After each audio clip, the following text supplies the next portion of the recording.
Ah. Ah! If things go wrong in your relationship, that could be the consequence of it. Believe it or not, the science says that if you want intimacy, you could be attracted to it and also equally fear. It causes anxiety in people. So let's find out right now, why do we go cool or even cold on our partners? Going cold on a partner or experiencing a decrease in emotional intimacy or connection can happen for lots of reasons. Now, non-effective communication can lead to misunderstandings and misinterpretations and feelings of distance between partners. Now, over time, unresolved communication can then mean that there's a lack of trust or a change in the intimacy, even a lack of intimacy in the relationship. But also beware, there are people out there, partners or potential partners, who will put words out there that are very open and can be perceived in a certain way. So I'll be back later. Simple things like that. Cool. See you then. Bye. I love you. And they're gone out the door. Later means a month, a year. Well, I didn't lie. I said later and I'm back. Oh my God, you left me. Why did you leave me?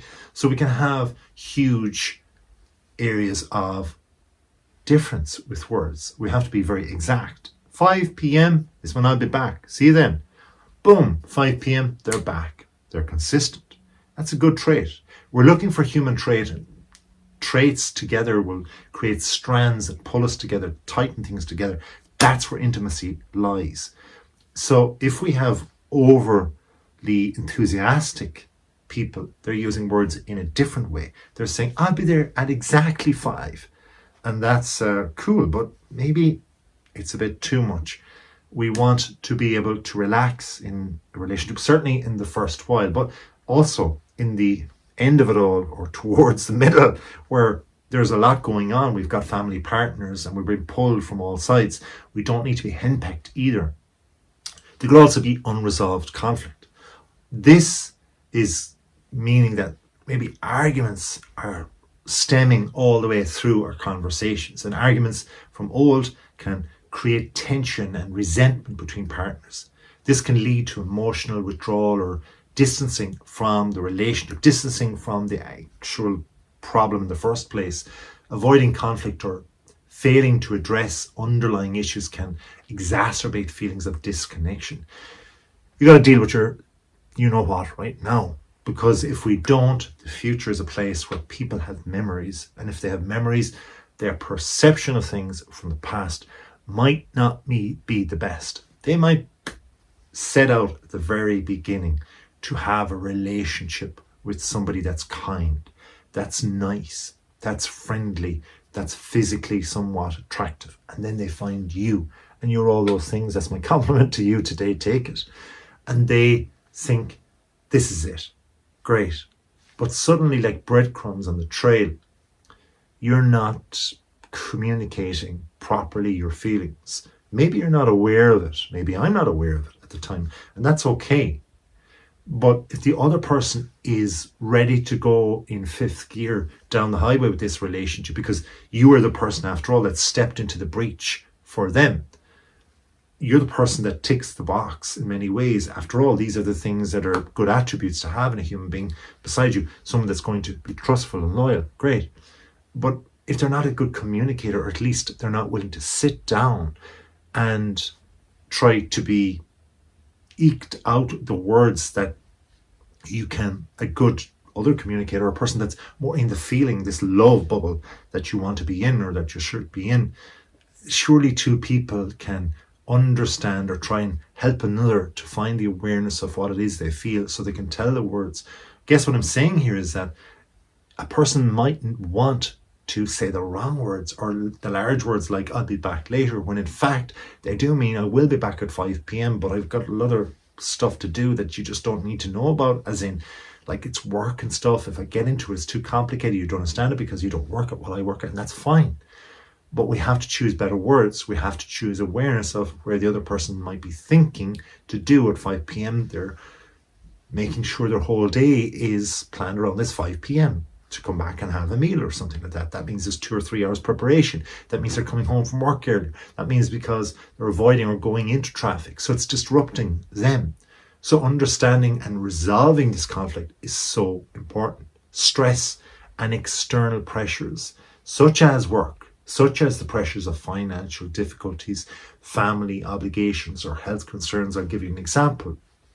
In the pandemic, we had people sitting back and eating crisps and watching shows all the time. That was a great thing.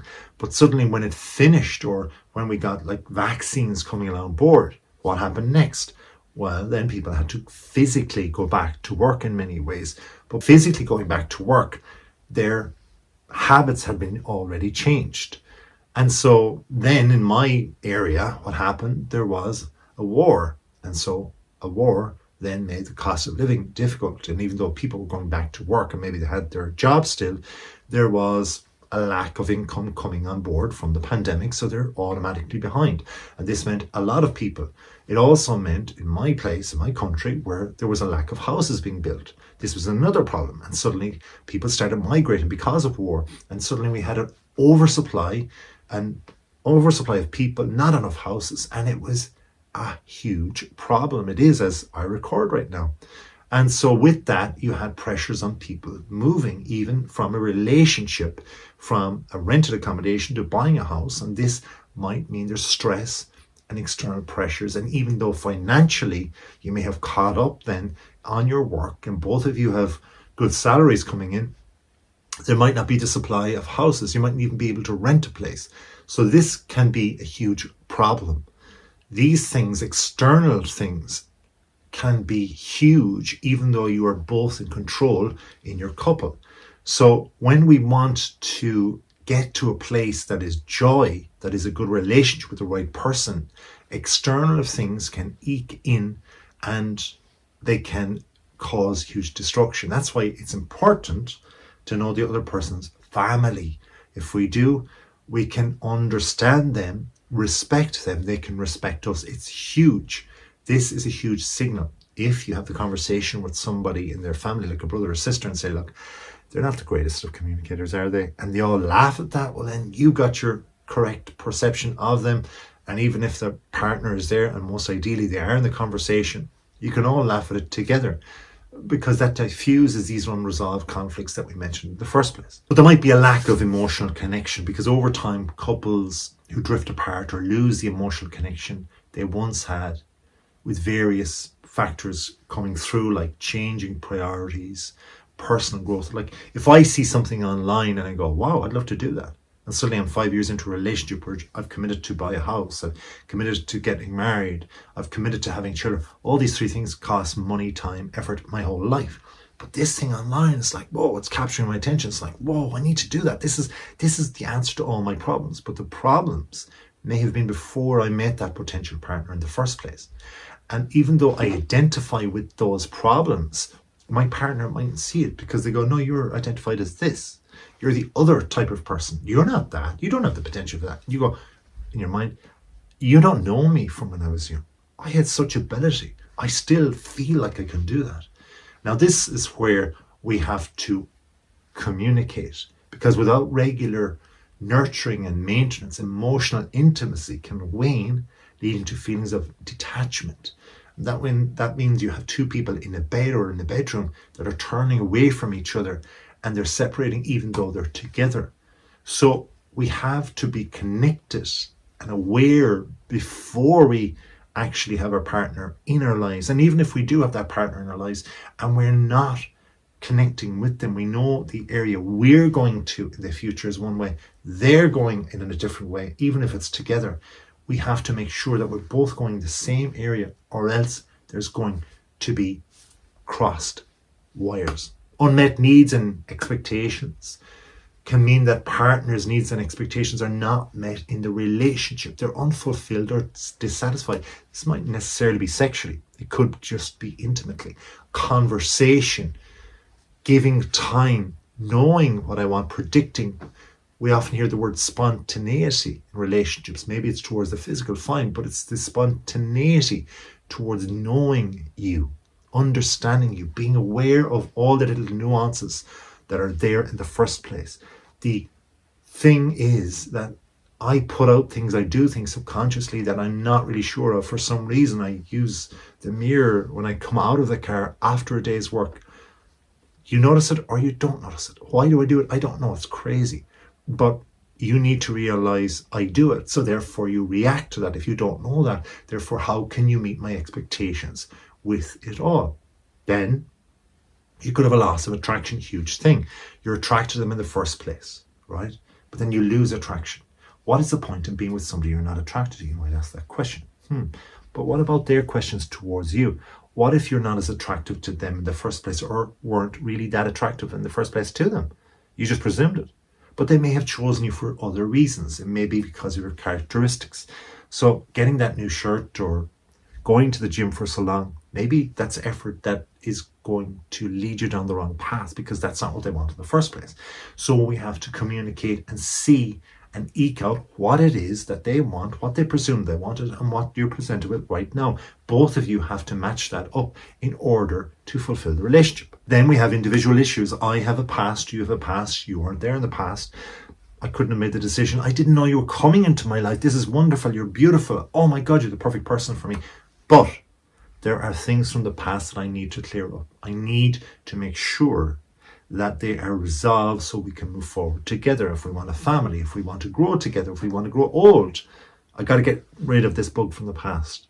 Yes, I reacted in the bad way, but that's the way it is, and I need to clear that up. So these are things that can come into the present, and maybe a person didn't know your story fully because you didn't tell them, or maybe you were unaware of it and something was happening behind the scenes.